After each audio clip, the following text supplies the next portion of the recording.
ассалому алайкум бинандагони азиз, ба таваҷҷӯҳи шумо барномаи иттилооти ахбору мустақиман аз телевизиони Тоҷикистон манзуратон мегардонем. 14 июл президенти ҷумҳурии Тоҷикистон пешвои миллат муҳтарам Эмомалӣ Раҳмон ва раиси Маҷлиси миллии Маҷлиси олии ҷумҳурии Тоҷикистон, раиси шаҳри Душанбе муҳтарам Рустами Эмомалӣ дар ноҳияи Исмоилӣ Сомонии пойтахт бинои нави Вазорати адлияи ҷумҳурии Тоҷикистонро ифтитоҳ намуданд. 14 июл президенти ҷумҳурии Тоҷикистон пешвои миллат муҳтарам Эмомалӣ Раҳмон ва раиси Маҷлиси миллии Маҷлиси олии ҷумҳурии Тоҷикистон, раиси шаҳри Душанбе муҳтарам Рустами Эмомалӣ дар ноҳияи Исмоили Сомонии пойтахт бинои нави Вазорати адлияи ҷумҳурии Тоҷикистонро ифтитоҳ намуданд.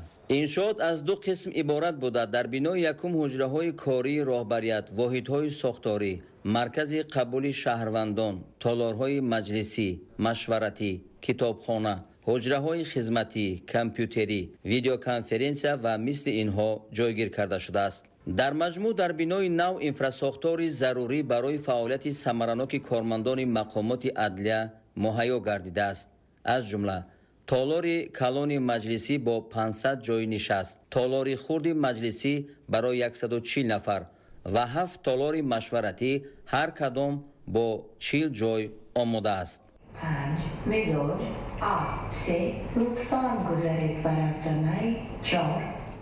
маркази қабули шаҳрвандон, китобхона, бойгонӣ, синфхонаҳои компютерӣ, типография, ҳуҷраҳои видеоконференсия, сервер, ошхона, амборҳо, толори машқ бо таҷҳизоти варзишӣ, ҳуҷраҳои таҷҳизоти зидди сӯхтор аз ҳуҷраҳои техникии вазорат маҳсуб меёбанд. бо мақсади рақамикунонӣ ва автоматикунонии фаъолияти сабти асноди ҳолати шаҳрвандӣ, низоми иттилоотии сабти асноди ҳолати шаҳрвандӣ таҳия ва ҷорӣ гардида аст. дар ин низом зиёда аз 250 кормандони сабти асноди ҳолати шаҳрвандӣ дар 68 шаҳру ноҳия амалӣ менамоянд. ҳамзамон рақамикунонӣ ба ҳисобгирӣ, нигоҳдории дарозмуддат, таъмини дастрасии фаврии сабтҳои бойгонии асноди ҳолати шаҳрвандӣ, низоми идоракунии бойгонии сабти асноди ҳолати шаҳрвандӣ таъсис шудааст. дар мақомоти сабти асноди ҳолати шаҳрвандӣ зиёда аз 35 миллион сабтҳо маҳфуз аст.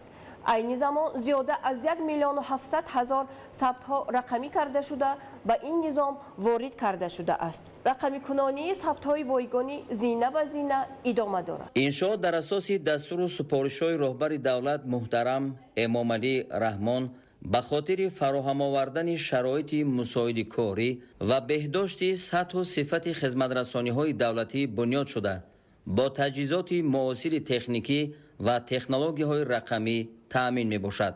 тавассути ин таҷҳизот сабтҳои бойгонии мақомоти сабти асноди ҳолати шаҳрвандӣ зина ба зина рақамӣ кунонида шуда дар низоми идоракунии бойгонии сабти асноди ҳолати шаҳрвандӣ ворид карда мешавад.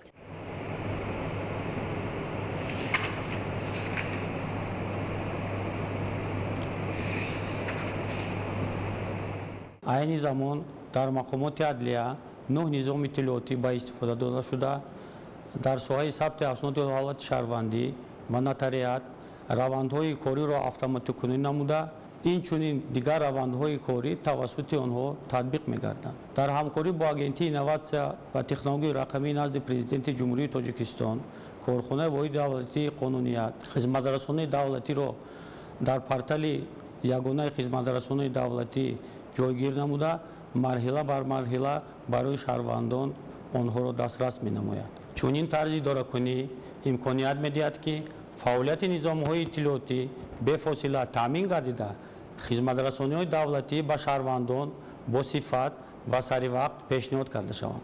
мавриди истифода қарор гирифтани бинои нави Вазорати адлия қадами муҳим дар самти рушди инфрасохтори мақомоти адлия буда, барои татбиқи ислоҳоти соҳа гузариш ба низоми муосири идоракунӣ ва рақамикунонии хизматрасониҳо мусоидат хоҳад намуд.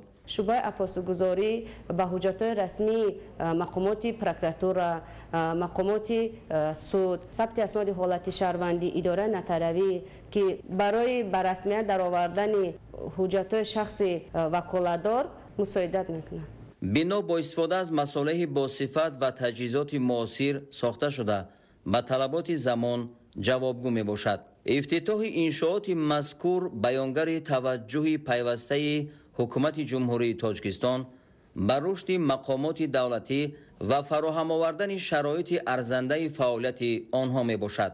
ما کارمندان اسناد حالت شهروندی وزارت عدلیه جمهوری تاجیکستان برای استفاده دادن بینای نوی زمانوی ماموری وزارت عدلیه جمهوری تاجیکستان به پرزیدنت جمهوری تاجیکستان محترم امامعلی رحمان اظهار سپاس بی اندازه می نماییم. کوشش می نماییم به باوری پرزیدنت جمهوری تاجیکستان محترم امامعلی رحمان سزاوار باشیم. یک دلانه صادقانه به وطن و خلق خود خدمت می نماییم. با بنیاد بینای نوی وزارت عدلیه جمهوری تاجیکستان یک چند اداره زیرساختار وزارت نیز در اینجا جایگیر کرده شد. انشاءات نوی وزارت عدلیه جمهوری تاجیکستان در دایره سیاست سازندگی راهبریت عالی کشور به استقبال جشن 35 سالگی استقلال دولتی جمهوری تاجیکستان بنیاد گردیده است. 14 июл президенти ҷумҳурии Тоҷикистон пешвои миллат муҳтарам Эмомалӣ Раҳмон пас аз ифтитоҳи бинои вазорати адлияи ҷумҳурии Тоҷикистон дар толори барҳавои иншооти нав бо роҳбарону кормандони мақомоти адлияи кишвар мулоқот намуданд.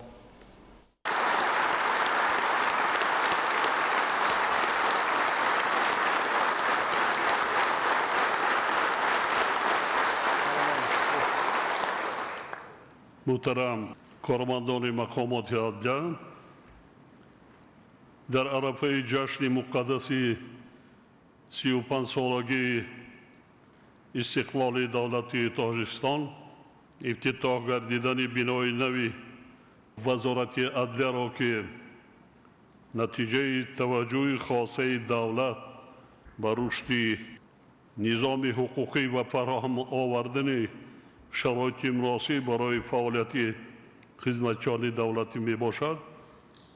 به همه شما تبریک میگویم.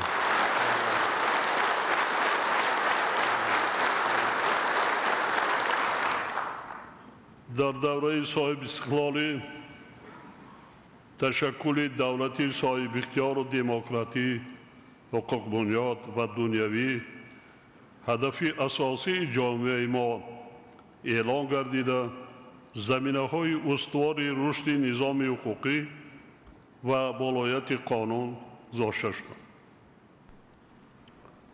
تاجیکستان دولت حقوق بنیاد می باشد و محض همین پرینسیپ تقاضا می نماید که فعالیت تمام بخش‌های حیات دولت، جامعه و شهروندان در دایره قانون عملی کرده شد.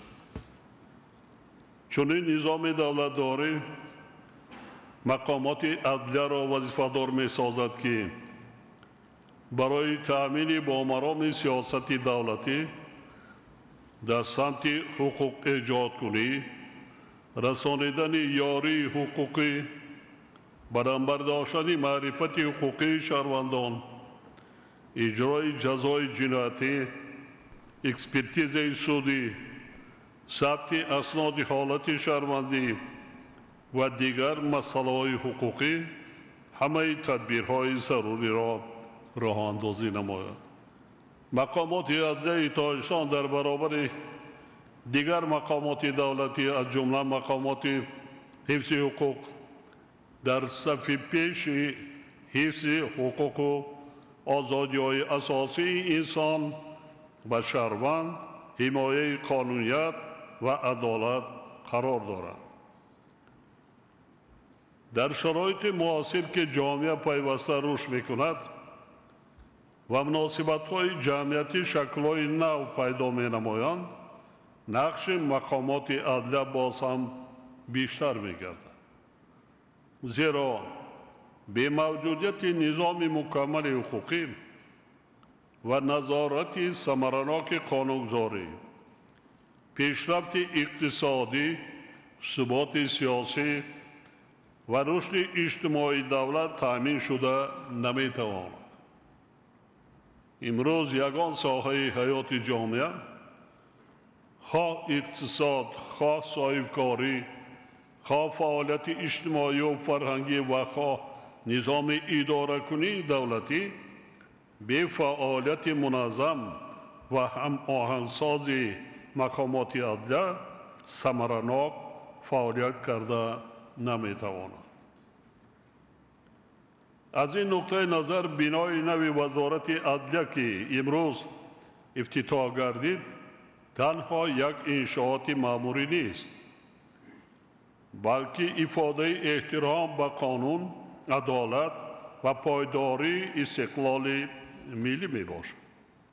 حاضرین گرامی، تاریخ نظام عدلیه تاجیک با تاریخ طولانی دولتداری و سرنوشت ملت پیوند ناگسستنی دارد. نیاگان ما ارزش‌های عمومی انسانی بخصوص عدالت، عنعنه‌های دولتداری، قانون محوری و فرهنگ حقوقی را هنوز هزار سالها قبل آفریده به اهل بشر تقدیم کردند. کوروش کبیر که با نام کوروش بزرگ نیز یاد می شود و بنیادگذار نخستین امپریا در تاریخ، یعنی دولتداری آریایی هخامنشی می باشد، همچون رمزی عدالت پروری، تحملگرایی و احترام و رعایت حقوق انسان در تمدن بشر مقام خاص و برجسته دارد.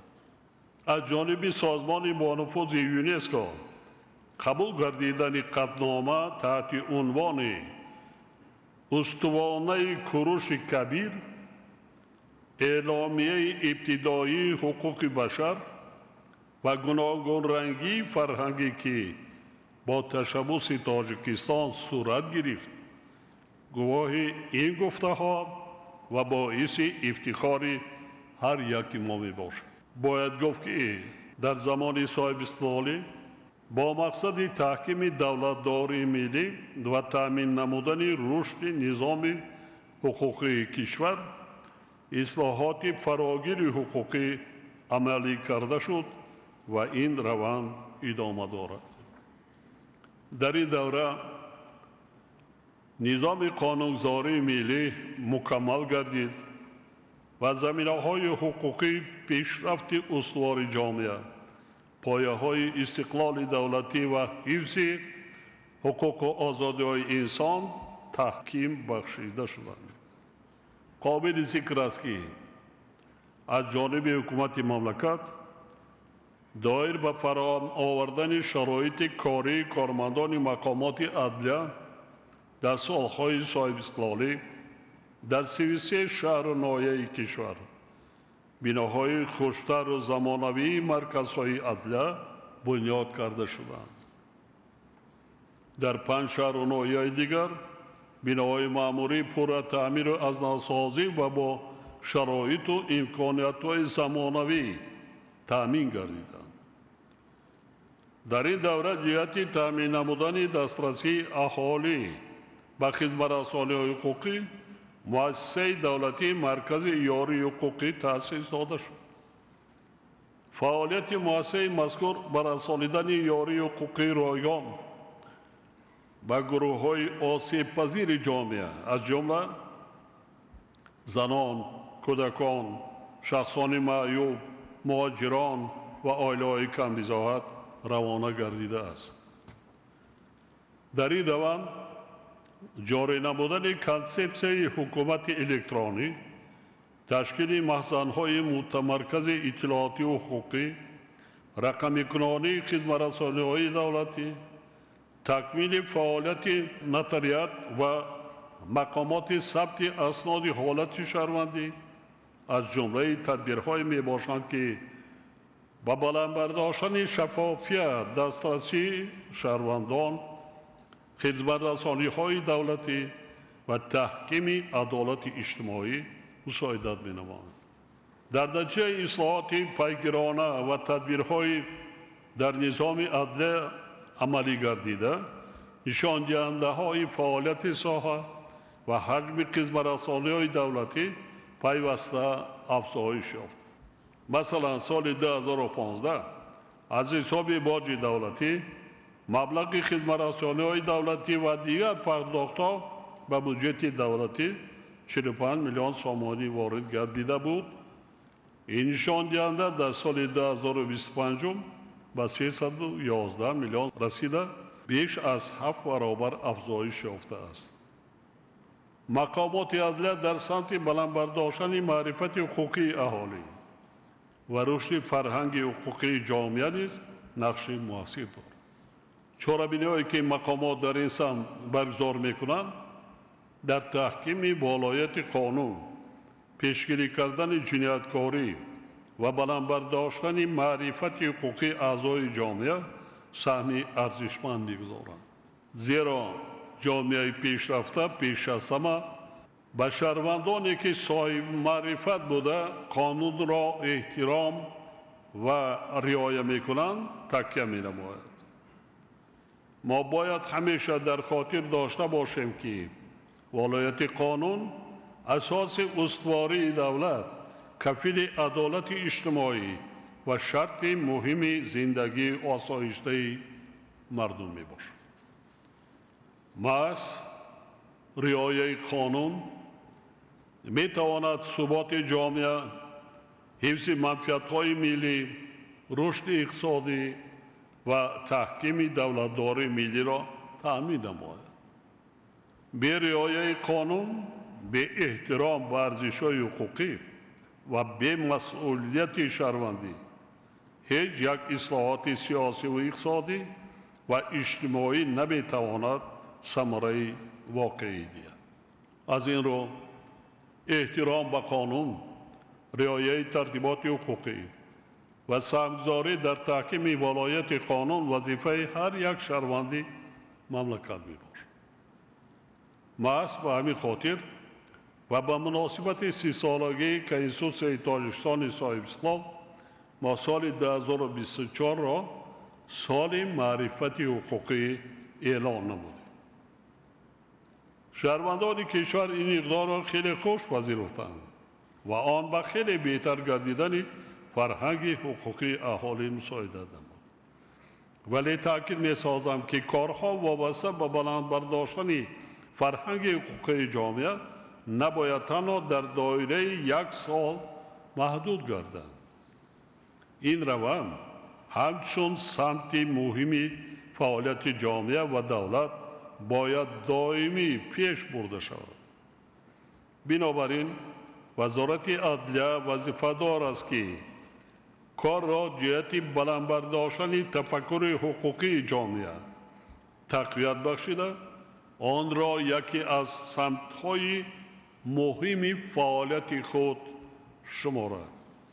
حاضرین گرامی، امروز تاجیکستان همچون دولت صاحب استقلال و عضو فعال جامعه جهانی در عرصه بین المللی موقع شایسته و ارزشمندی خود را دارد. دولت ما همچون کشور صلح‌پرور، تشبثکار و جانبدار همکاری‌های سازنده اعتراف گردیده تشبث‌های بین المللی آن از جانب جامعه جهانی پیوسته دستگیری می‌یابد. از جمله جامعه جهانی تجربه تاجیکستان را باید به اعلان کردن سال 2024 همچون سال معرفت حقوقی به صفت تجربه موفق و قابل قبول اعتراف نمود. با در نظر داشت اهمیت این مسئله، تشبث نوبتی تاجیکستان از جانب سازمان ملل متحد دستگیری یافت و 12 دکمبر سال 2025 مجمع عمومی سازمان ملل متحد با قبول قطعنامه سال 2027 را سال بین المللی معرفت حقوقی اعلان کرد.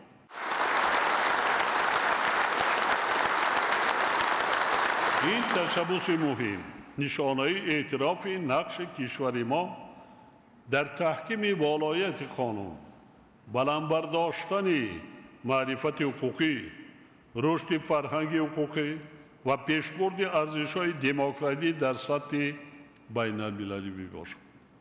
ما اطمینان کامل داریم که اعلان گردیدن سال بین المللی معرفت حقوقی با گسترش همکاری‌های بین المللی، تحکیم فرهنگ حقوقی و بلندبرداشتن احترام به قانون و حقوق و آزادی‌های انسان در سطح جهانی مساعدت خواهد کرد. و ما لازم است که ما باید حقوق شناسای سطح بین المللی بیشتر داشته باشیم. یک چند زبان‌های خارجی را باید به درجه زبان مادری دانند. تاجیکستان را در عرصه بین المللی حمایه و نمایندگی کرده توانند.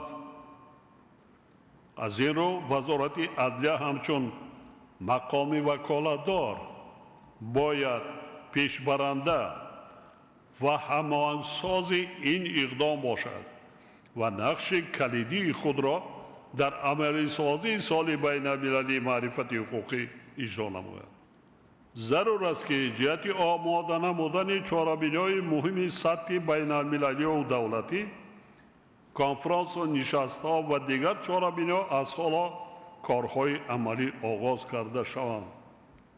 حاضرین ارجمند، تحلیلان نشان می‌دهند که با وجود تدریجاً بهتر گردیدن کار مقامات عدلیه در فعالیت آنها هنوز هم بعضی کمبودی و نارسایی به نظر می‌رسد. حاضرین ارجمند، مخصوصاً تاکید باید کرد که صفت تهیه لایحه سندهای معیاری حقوقی به حکومت مملکت پیشنهاد شونده هنوز با طلبات پورا جوابگو نیست.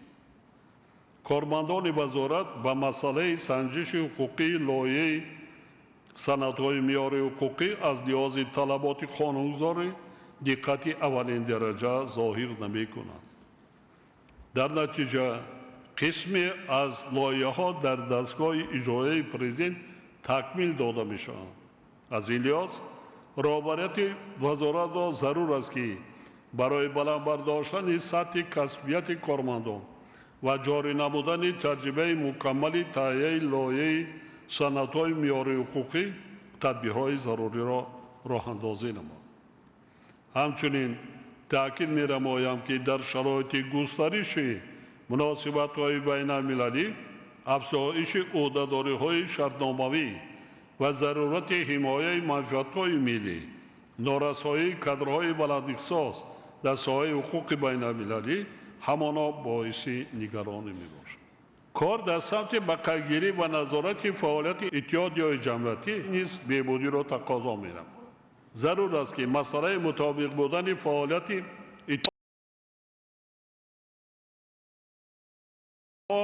پورا تحت نظارت قرار داده، حسابات مالیوی آنها بخصوص عاید به درآمد و خراجات در سامانه مقامات عدلیه جای کرده شود. با وجود قبول قانون جمهوری تاجیکستان درباره یاری حقوقی و تأسیس مؤسسه دولتی مرکز یاری حقوقی، فعالیت مقامات در این سمت نیز نظارت نیست.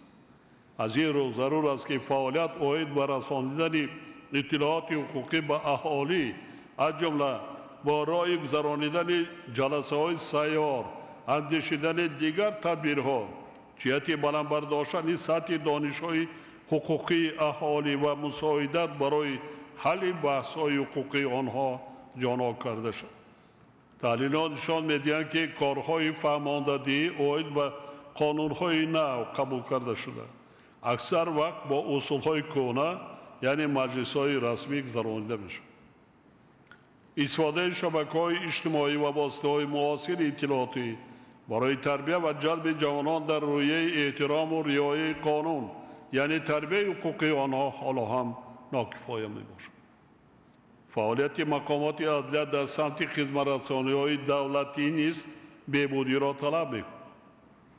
هرچند که در ساحه روند رقمی کنونی برآمده شده است، ولی سرعت رشد آن به طلبات امروزه جوابگو نیست.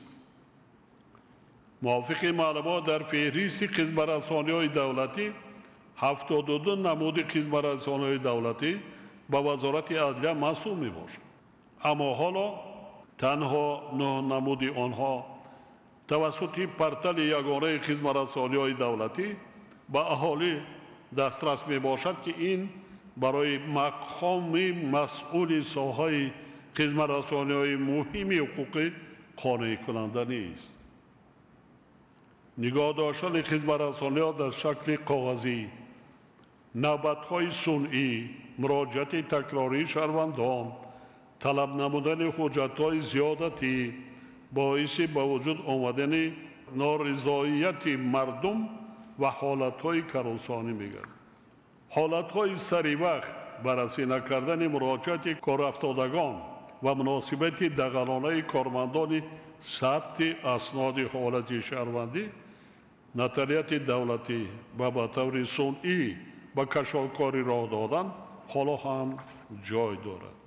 طبق تحلیل‌ها از سال 2016 تا سال 2025 تنها به دستگاه اجرایی پرزیدنت وابسته به فعالیت مقامات عدلیه 1200 مراجعت از جمله نسبت به فعالیت کارمندان 314 شکایت وارد شده است. سمت اکسپرتیزه سودی و کریمینالیستی مسئله است که حل آن توجهی بیشتر می‌خواهد. زیرا مرکز جمهوری اکسپرتیزه سودی و کریمینالیستی با تکنیک و تجهیزات معاصر پورا تامین نیست و در این ساختار نارسایی متخصصان ساحه‌های علیحده موجود است.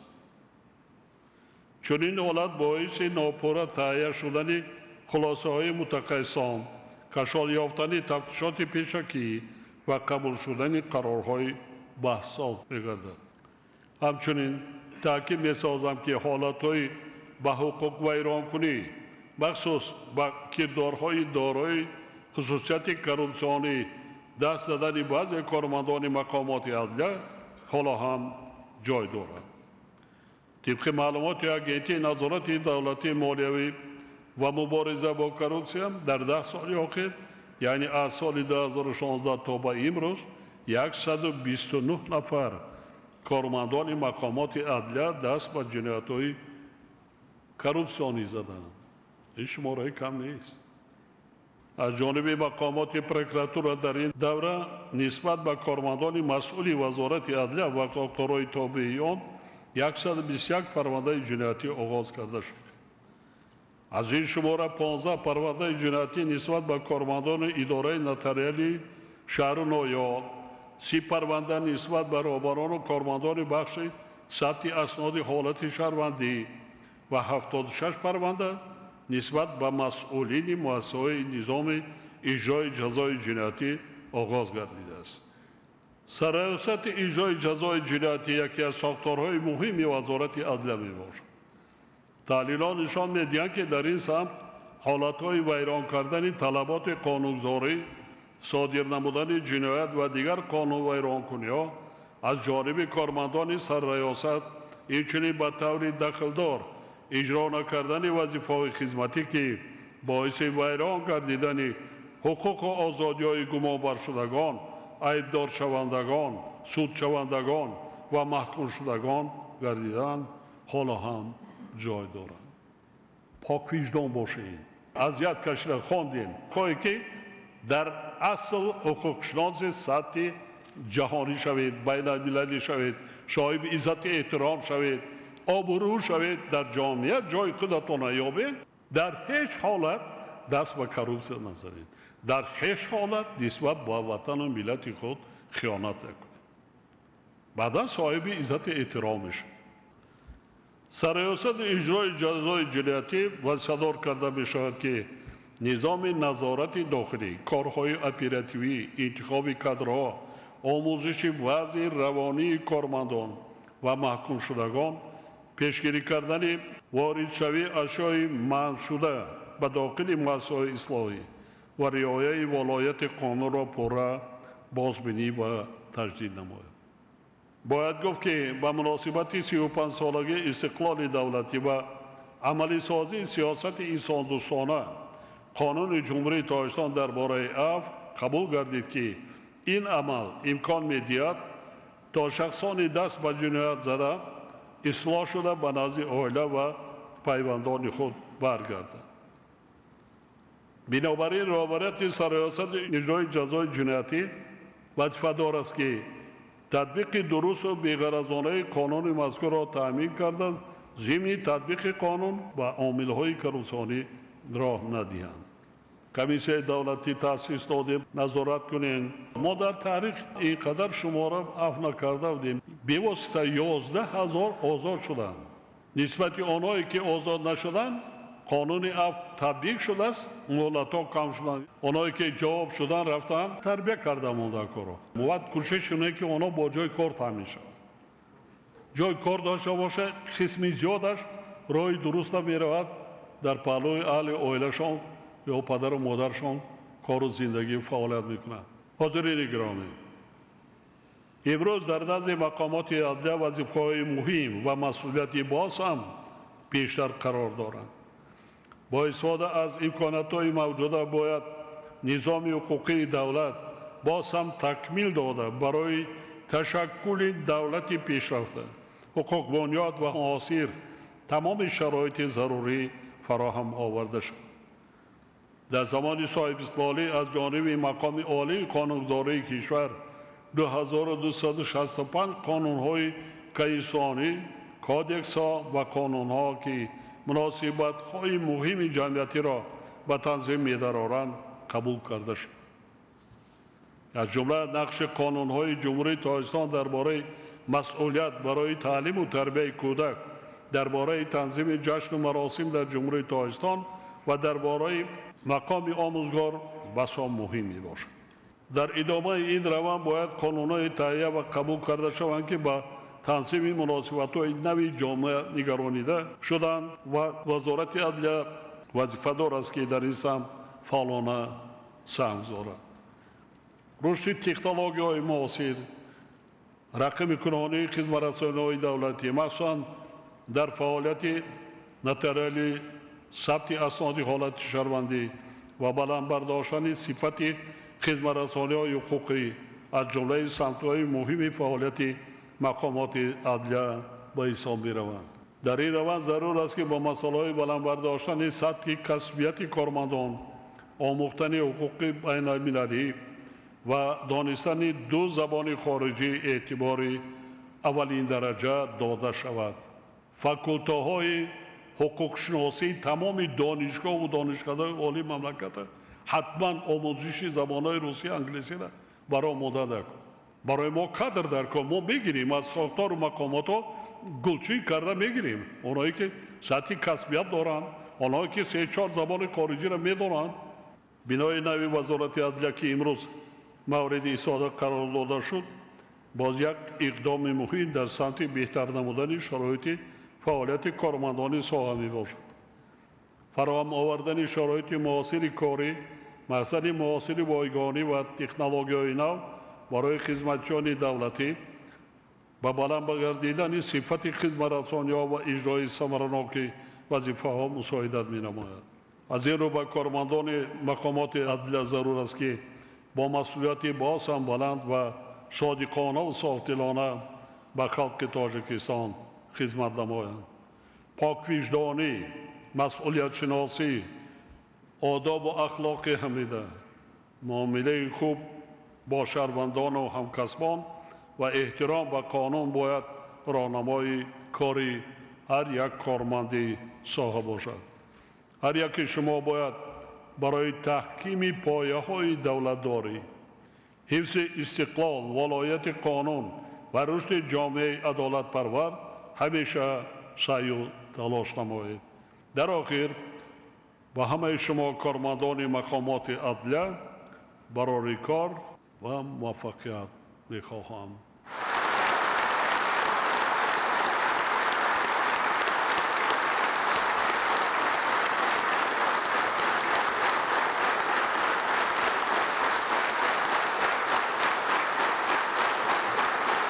ما در عرفه جشن 35 سالگی استقلالیت قرار داریم و مناسبت این جشن فرخوده و این جشن تاریخی تبریک میگم به شما. پیش از همه سلامتی، خوشبختی، تمام خوشی های زندگی رو آرزومند هستم. سلامت باشید.